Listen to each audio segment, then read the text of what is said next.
مامۆستا پرسیارەشکە هاتووە باز لەوە دەکات دەڵێ دەکرێت تا دوای ئازادکردنی مووسڵ ئەجەندای کوردی دیار نەبێت بەرەو سەربەخۆی دەڕوات لە هەما کات دەیان لەگەڵ عێراق دەمێنێتەوە. ئایا مامۆستای بەڕێز بۆ چوونی چێ لەسەر ئەمە؟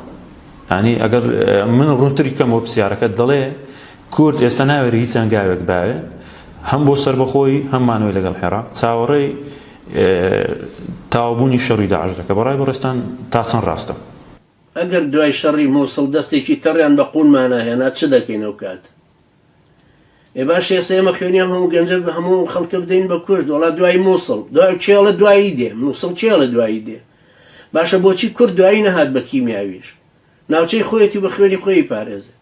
مووسڵ خەڵکی مووسڵ لەوێ خەڵکانێک لەوێ دیفاعی لێکەن خەڵکێکی تر کۆمەڵێک کۆشکێکی زۆر باڵای دروست کردووە لەسەر شتێکی خەیاڵی و پوچ. باشە لە مووسڵ ئەڕاتە بەری ئەوبەر لە بەری ئەوبەری شۆڕاتە حەسەکە شوێنی تری هەیە. دوای کاتۆ بە شەڕێکی وەکو تالیبانێکا بە شەڕی حربی عسابات و چۆن ئەو لە ڕۆژی نیوەڕا قوندوزی گرت خۆمانەی تەنزیمی دەولە برە ئازاترن لە تالیبان پشتیشان ئەستورترە لە ناوچەیەکی عەرەبی و شەرق لەوسەط ئاژین. نابێت بینای دەوڵەتێ لەسەر خەیاڵ پڵاوێکی وا چۆن نەکرێ.